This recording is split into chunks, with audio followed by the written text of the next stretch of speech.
প্রিয় দর্শক ভাই বন্ধুরা, আমার হাতে এখন যেটা দেখতে পাচ্ছেন এটা হচ্ছে সেই বল সুন্দরী কুল এবং এটা অস্ট্রেলিয়ান জাত। সেই সুদূর অস্ট্রেলিয়া থেকে বাংলাদেশের সীমান্তবর্তী জেলা ঝিনাইদহের এই সদরের এই ভুটিয়ারগাদি গ্রামে মাজেদ ভাই কিন্তু উদ্যোগ নিয়েছেন এবং গড়ে তুলেছেন প্রায় 1 বিঘারও বেশি এই বল সুন্দরী কুলের বাগান। তো আমরা আজকে এসে পেয়েছি মাজেদ ভাইকে তার কুল বাগানে এবং এখন আমরা সরাসরি চলে যাব মাজেদ ভাইয়ের কাছে এবং কথা বলবো তার সাথে। মাজেদ ভাই কেমন আছেন? জি আলহামদুলিল্লাহ ভালো। আপনি ভালো তো? জি আলহামদুলিল্লাহ। মাজেদ ভাই, আপনি এই এত ফসল থাকতে এই বল সুন্দরী কুল চাষ করার উদ্যোগ কেন নিলেন?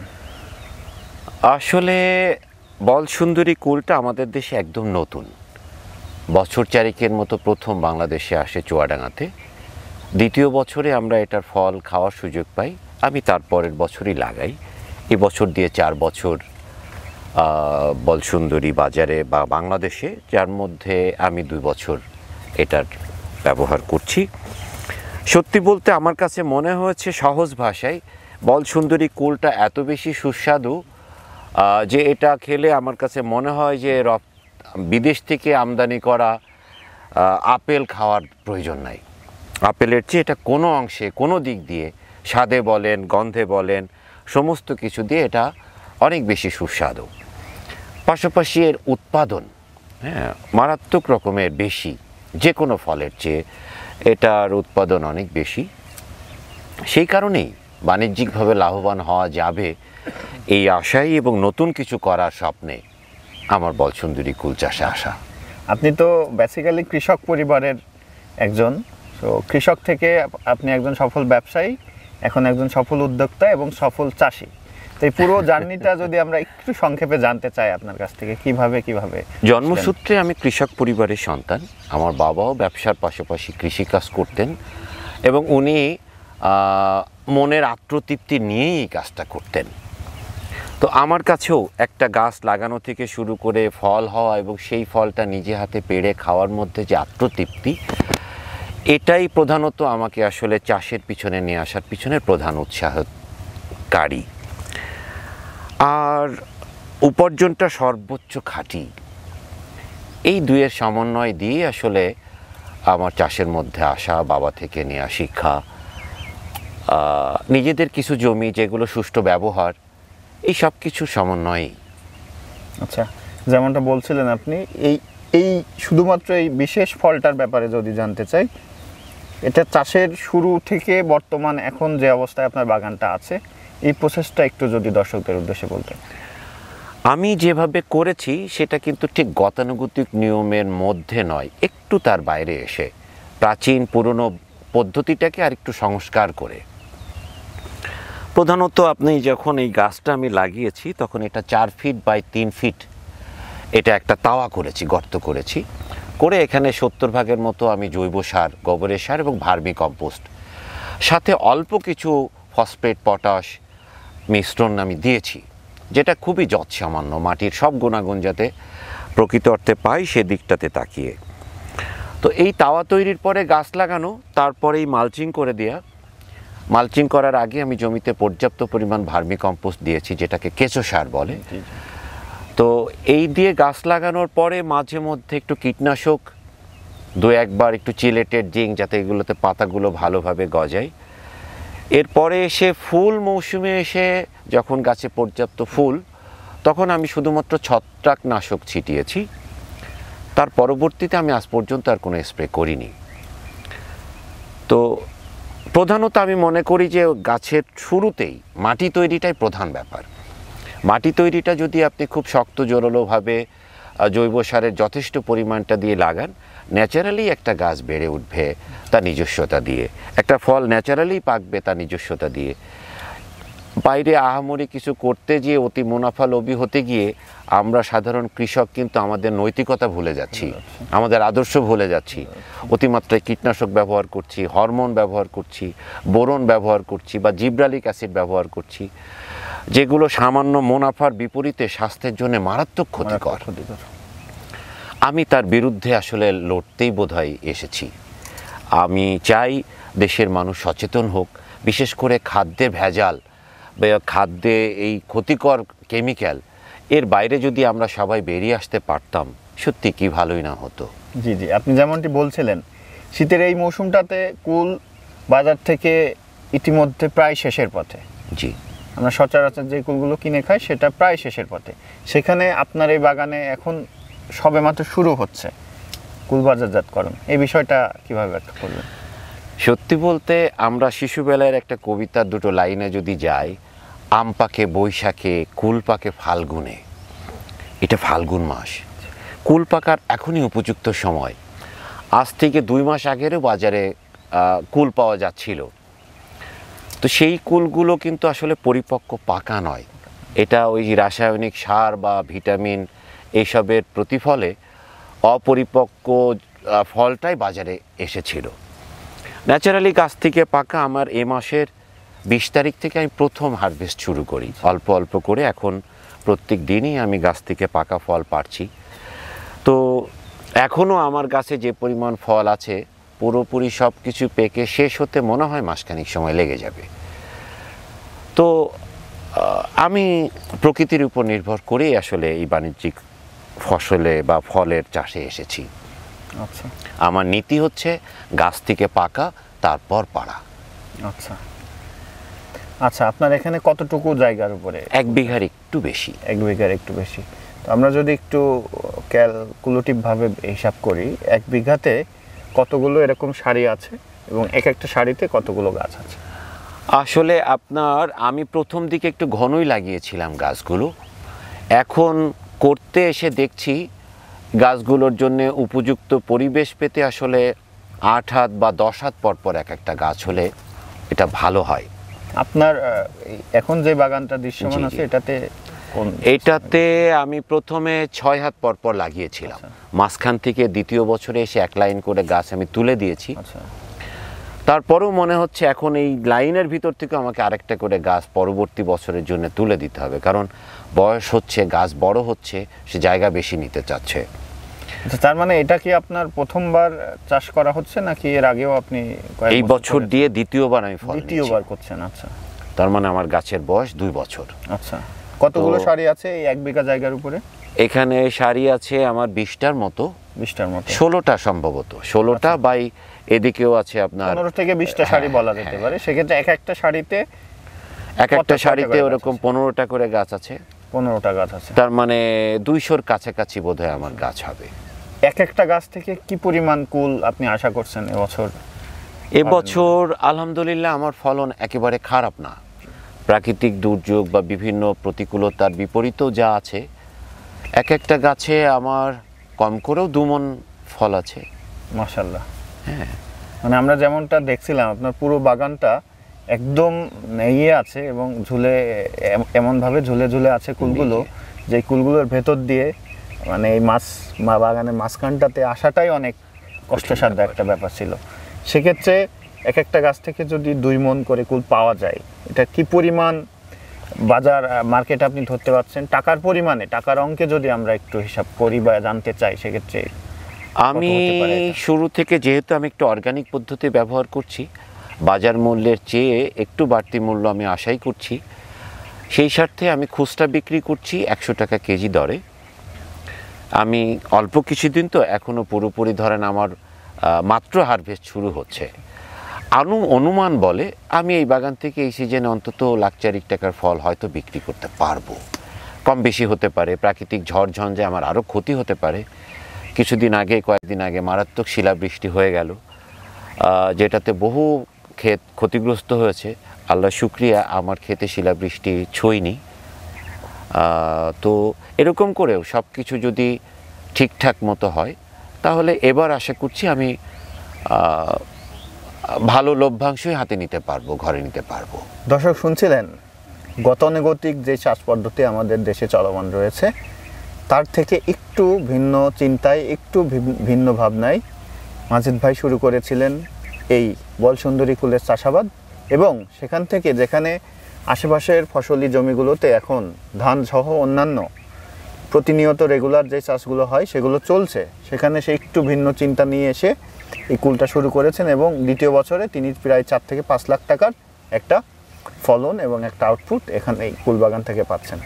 তো আমরা আরও একটু জানতে চাই আপনার এই কুল বাগান করার প্রতিকূলতা কি আছে এবং এই চাষাবাদ করতে করতে আপনি কী কী প্রতিকূলতার সম্মুখীন হয়েছেন, এবং যারা আরও নতুন চাষি বা উদ্যোক্তা আছে তারা যদি এই কুল বাগান করতে চায় সেক্ষেত্রে আপনার পরামর্শ তাদের জন্য কী থাকবে? প্রতিকূলতা প্রকৃতির সঙ্গে ফসল মানেই আছে, এর সঙ্গে তাল মিলিয়ে আপনাকে আসলে চলতে হবে। বল সুন্দরী কুল চাষ করতে গিয়ে আমি যেটা দেখেছি, প্রধানত যদি আপনার মাটির উর্বরা শক্তিটা সঠিক থাকে, তারপরে এসে সমস্যা কিছু পোকামাকড়ে, মাঝে মধ্যে যদি আপনি কিছু পোকামাকড় বা ছত্রাকনাশক স্প্রে করেন তাহলে গাছ সজীব থাকলো এবং জমি কীটনাশক মুক্ত থাকলো। আমি অবশ্য কীটনাশক মুক্ত স্বার্থে আরও একটু আধুনিক পদ্ধতি ব্যবহার করেছি। কিছু ওই যে পোকা ধরা ফাঁদ আছে, এক রকমের আঠা আছে, যেটা দিলেই পোকাগুলো এখানে এসে আটকে যায়, যেগুলো ক্ষতিকর পোকা। আর প্রতিকূলতা প্রধানত হচ্ছে ফুলের সময়টাই, যখন গাছে ফুল আসে এই সময়টায় যদি বৃষ্টি হয় তাহলে আমি দেখেছি কুলগুলো সবচেয়ে বেশি ক্ষতিগ্রস্ত হয়। গত 2 বছরই শীতকালীন সময়টাতে বৃষ্টি হওয়ার কথা না, কিন্তু এই কুলে যখন ফুল তখন বৃষ্টি হওয়াতে পর্যাপ্ত পরিমাণ কুল ঝরে গেছে, ছত্রাক ধরেছে, হলুদ হয়ে হয়ে নষ্ট হয়ে গেছে। এর বিপরীতে ছত্রাকনাশক উপযুক্ত সময়গুলোতে ছিটালেই কিছুটা মুক্তি পাওয়া যায়। আর পাখির কি কোনো উপদ্রব আছে আপনার বাগানে? পাখির উপদ্রবটা হয় আসলে যখন ফলটা একদম এখন পাকার সময়, এর আগে কিন্তু পাখির কোনো উপদ্রব নেই। আমরা দেখছিলাম যে পুরো কুল বাগানটা একটা সাদা নেট বা জাল দিয়ে ঘেরা। এটা পাখির থেকে মুক্তি হওয়ার জন্যই, কারণ ওই যে বুলবুলি বা ঝুটকুলি টাইপের কিছু পাখি আছে বা আরও কিছু জাতের পাখি আছে যাদের কাছে এই ফলটা খুবই আকর্ষণীয়। আমি এই নেট না দিলে হাজার হাজার পাখিতে আমার জমি ভরে যেত। তো নেটটা দেওয়াতে পাখি মুক্ত হচ্ছে, ফলগুলো আমি একদম ফ্রেশ পাচ্ছি, যেটা ভোক্তার হাতে সরাসরি পৌঁছে দেওয়াতে আমার ভিতরে একটা অন্যরকম আত্মতৃপ্তি কাজ করে। আচ্ছা, এই ধরনের বাগানে কি ওই কুলের পাশাপাশি অন্য কোনো চাষাবাদ করা সম্ভব, বা কেউ যদি একটা মাল্টি বাগান করতে চায় যে বিভিন্ন ধরনের ফুল এবং ফল থাকবে, সেক্ষেত্রে কি 1 বিঘার মধ্যে সেরকম সম্ভব, নাকি শুধু আপনি মনে করেন একটা বিশেষ ফল নিয়ে থাকলে বেশি ভালো ফল পাওয়া যাবে? আসলে মিশ্র বাগান সবসময় ভালো। আমার এই জমিটাও কিছুটা মিশ্র বাগান। শুরুতেই আমি সাথী ফসল হিসেবে কুলের পাশাপাশি জমিতে আমার পেঁপে ছিল, কিছু পেয়ারা এখনো আছে। আমরা একটা পেঁপে গাছ এখনো দেখেছি, 2টা পাকা পেঁপে এখনো আছে। পেয়ারা গাছও কিছু আছে, চারপাশ দিয়ে কলা আছে। আমার এই জমিতে এই যে মাঝখানের যে বেডগুলোতে কুল নেই, এর আগে এর মধ্যে ওল ছিল, তার আগে তরমুজ ছিল, তারও আগে চারপাশ দিয়ে বিভিন্ন রকমের শাকসবজি ছিল। চারপাশে যে টাল বেড়া আছে, এই বেড়াগুলোতে আমার ঝিঙে, পটল, উস্তে, এই টাইপের বিভিন্ন রকমের সবজি ছিল। কোনটা আপনি সবথেকে বেশি ফলন পেয়েছেন? বল সুন্দরী কুলটাকেই আমি যেহেতু গুরুত্ব দিয়েছি, এটা থেকেই আমি আসলে সর্বোচ্চ ফলটাও পাচ্ছি। কিন্তু এই ফলের পাশাপাশি সুবিধা মতো সময়ে আমি কিছু সাথী ফসল করে নিয়েছি। যেমন এইবার এই কুল গাছগুলো কেটে ফেলে দিয়েও কিন্তু আমি আবার তরমুজ করব। এই গাছগুলো আবার নতুন করে বড় হতে হতে যে 3-4 মাস সময় পাবো, এর মধ্যে কিন্তু আমি এক চালান তরমুজ বা শসা এরকম কিছু একটা সবজি কিন্তু আমি তুলে নেব, যেখান থেকে আমার খরচটা যাতে ভারসাম্য পাই, এরকম ইচ্ছা চিন্তা আছে। আমি গতবারও তরমুজে খুব ভালো রেজাল্ট পেয়েছি। এই জমি থেকে আমি একটা তরমুজ 17 কেজি 18 কেজি ওজন পর্যন্ত আমি তুলেছি। অসাধারণ। তো যেমনটা বলছিলেন মাজেদ ভাই, আমরা জানি যারা কৃষকদের নিয়ে কাজ করে, যারা আমাদের স্থানীয় কৃষি সম্প্রসারণ মন্ত্রণালয়, সরকারি বেসরকারি বিভিন্ন এনজিও আছে, তাদের থেকে কি আপনার কখনো কোনো পরামর্শ, কোনো আর্থিক সহায়তা বা অন্য কোনো সুযোগ সুবিধা ভোগ করার সুযোগ হয়েছে, বা আপনি চেষ্টা করেছেন, বা তারা কেউ কি আপনার সাথে কোনোভাবে যোগাযোগ করেছে? আমি ব্যক্তিগতভাবে কৃষক পরিবারের সন্তান হওয়াতে, নিজে কৃষির প্রতি আগ্রহ হওয়াতে, বাজারে পাওয়া যায় কৃষি সেক্টরের অনেক বই আমার সংগ্রহে আছে। আমি যুব উন্নয়ন থেকে প্রশিক্ষণ নিয়েছি, আমার ওয়াইফ নিয়েছি। আমি দীর্ঘদিন ধরেই ফার্মিংয়ের সঙ্গে জড়িত। হ্যাঁ, শুরুর দিকে কিছু কৃষি সম্প্রসারণ অধিদপ্তরের পরামর্শ আমি নিয়েছি, ওনারাও মাঝে মধ্যে আমার বাগানে এসেছেন। আচ্ছা, কিন্তু আমি আমার চেষ্টা ইচ্ছাকেই প্রধানত গুরুত্ব দিয়ে এসেছি। যদি কখনো আমার পরামর্শের প্রয়োজন হয়েছে, হ্যাঁ আমি অবশ্যই কৃষি সম্প্রসারণ অধিদপ্তরের পরামর্শ নিয়েছি। আচ্ছা। আপনার জানা মতে আশেপাশে এই ধরনের বাগান কি এই একটাই নাকি আরও আছে? আরও আছে, আমার দেখা দেখি আমার ঠিক পাশে 2-3টা জমি পাশে, ওই পাশে আরেকটা এই বছরই একটা ক্ষেত করেছে। আমার দেখা দেখি আমার এক মামাতো ভাই আরেকটু পাশে 1.5 পাশে, ওই পাশে আরেকটা ক্ষেত আপনার থেকে করেছে। পরামর্শ নিয়ে উদ্বুদ্ধ হয়ে শুরু করেছে। আচ্ছা, এবং আপনি সার্বিকভাবে তাদেরকে পরামর্শ দিচ্ছেন এবং যে কোনো ধরনের সহযোগিতা করছেন। তো দর্শক তারাও ভালো শুনছিলেন? করছে, জি, তারাও ভালো করছে। মাজেদ ভাইয়ের কুলবাগান দেখে অনুপ্রেরণা পেয়ে অনেকে কিন্তু বেকার ঘুরে না বেরিয়ে, বেকার বসে না থেকে শুরু করছেন তাদের উদ্যোগ, গড়ে তুলছেন নতুন নতুন ফসল, নতুন নতুন বাগান, নিচ্ছেন ভিন্ন ভিন্ন উদ্যোগ, হচ্ছেন সফল। তো মাজেদ ভাই, সর্বশেষ আমাদের ঝিনেদা টিভি এবং ঝিনেদা টিভির দর্শকদের উদ্দেশ্যে কি বলবেন?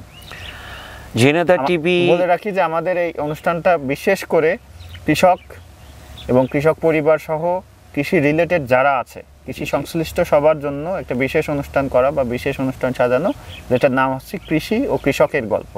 এই অনুষ্ঠান সহ পুরো ঝিনেদা টিভি সম্পর্কে আপনাদের ঝিনেদা টিভির আগে এই টাইপের প্রোগ্রাম আমরা চ্যানেল আইতে শাহেক সিরাজের হৃদয়ে মাটি ও মানুষই দেখেছি। এই প্রোগ্রামটা আমার শুরু থেকেই ভালো লেগে আসতো। আমরাও কিন্তু শাহেক সিরাজের অনেক প্রোগ্রাম থেকে উদ্বুদ্ধ হয়েছি। আমি নিজেও মনে হয়েছে যে এটা একটা ভালো কর্ম। তো এরপরে এসে ঝিনেদা টেলিভিশনকেই আমি দেখছি, যারা আমাদের ঝিনেদার বিভিন্ন রকমের সম্ভাবনাময় চিত্রগুলোকে তুলে ধরছে, বিভিন্ন উদ্যোক্তাদেরকে তুলে ধরছে। আমি সত্যি সাধুবাদ জানাই ঝিনেদা টেলিভিশনকে যে এই সম্ভাবনাময় ভালো কাজগুলোকে সাধারণের সামনে তুলে ধরার জন্যে, যেটা অনুপ্রাণিত হওয়ার মতো। আমি কৃতজ্ঞ আজকে আপনাদের ঝিনেদা টিভিকে আমার বাগানে পাওয়ার জন্যে। আশা করছি উত্তরোত্তর ঝিনেদা এবং এর আশপাশে সম্ভাবনাময় ছোট ছোট ক্ষুদ্র পরিসরের সুযোগ সম্ভাবনাকে আপনারা তুলে ধরবেন, যেখান থেকে দেশ ও দশের মানুষ যাতে সচেতন হয় এবং উপকৃত হয়, মানুষের মধ্যে চেতনা বোধ তৈরি হয়। আমরা যাতে নিজেদের মধ্যে এই চেষ্টাটা নিয়ে আসি যে আমরা ভালো খাই, ভালোভাবে বাঁচি, নিরাপদ খাদ্যে দ্বারা আমরা আমাদের শরীর পরিচালনা করি। আমাদের একটা ছোট্ট স্লোগানও আছে, ঔষধ প্রকৃতিতে, স্বাস্থ্য আপনার নিজের হাতে। একমাত্র খাদ্য অভ্যাসই কিন্তু আপনাকে পারে প্রকৃত অর্থে সুস্থ রাখতে। সুতরাং আমরা সবাই খাদ্য অভ্যাসে সচেতন হই, ভালো থাকি। সবার জন্য শুভকামনা। আপনাকে অশেষ ধন্যবাদ। ধন্যবাদ। ঠিক আছে, এটা একটা আলাদা শর্টে যাবে, মিসিং ছিল কোশ্চেন। এখানে কতজন কর্মরত আছে আপনার এই বাগানে? এইখানে শুরু থেকে আমার একজন কর্মচারী সারা বছর কাজ করে। ও টুকিটাকি যখন যা দরকার সেগুলো করে। ওই এখন পাহারাদার হিসেবে এখানে আছে। আর ফল পাড়া মৌসুম, এখানে গাছ যেহেতু এত বেশি ঘন এবং কাঁটাযুক্ত, আমাদের মতো বড় মানুষের মধ্যে ঘুরে বেড়ানো কষ্ট। কিছু ছোট ছেলে আছে, ওরা মূলত আমার এই ফল পাড়াতে সাহায্য করে। ওদের সবাই স্কুলে যায়, এখন করোনাকালীন সময় স্কুল বন্ধ, ফাঁকে ওরা একটু মজাও পায়, প্রাণ ভরে কুল খায়, আমারও উপকার হয়। তো এইভাবে এখন আমার হারভেস্ট টাইমে 3টা ছোট ছেলে আছে, ওরা আমার ফল পাড়াতে সাহায্য করে। আর একজন লোক সবসময় আমার পার্মানেন্ট দেখাশোনা করে। হ্যাঁ, পুরো বাগানটা তার দায়িত্বে থাকে।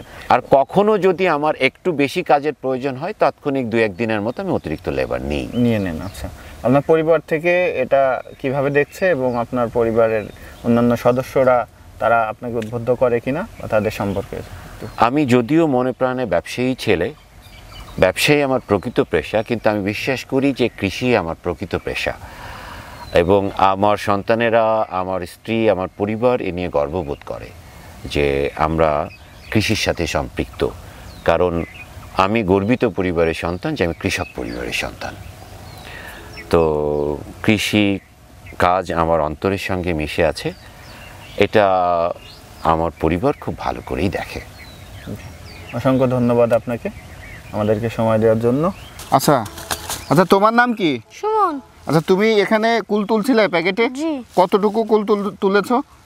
ওই 1 কেজি মতন হবে। আচ্ছা, তুমি প্রতিদিনই এরকম কুল তোলো, তাই তো? জি। তো তুমি পড়াশোনার পাশাপাশি এটা করো? জি। আচ্ছা, তোমার বাসায় কে কে আছে? মা আছে, বোন আছে, ভাই আছে, বাপ আছে। আচ্ছা, তো তোমার ওই বাসা থেকে কি আসতে দেয় কোনো কিছু বলে না বাসা থেকে?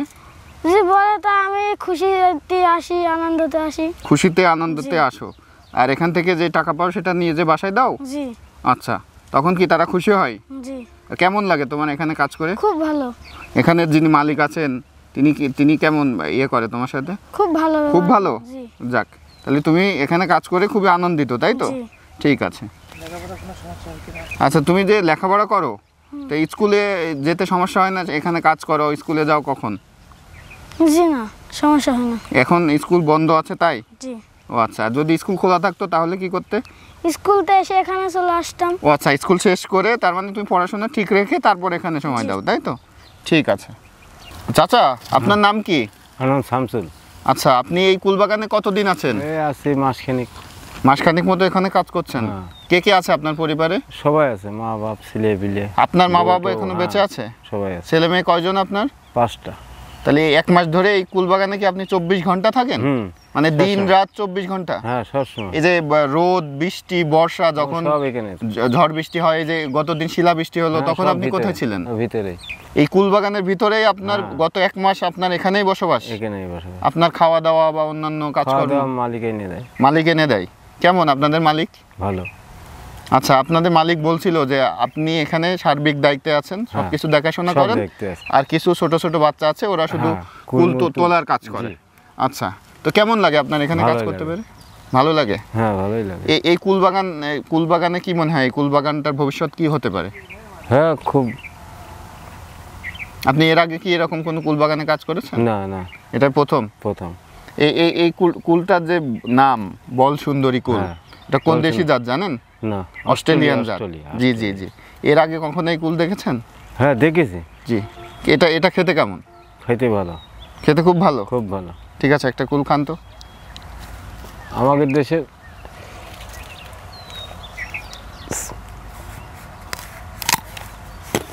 এটা কিসের মতো খেতে? মিষ্টি আছে, খুব মিষ্টি আছে, আপেলের মতো? হ্যাঁ, মিষ্টি। দেখতে কেমন? আপেলের মতো? দেখতেও আপেলের মতো। ঠিক আছে, অনেক ধন্যবাদ আপনাকে। আচ্ছা।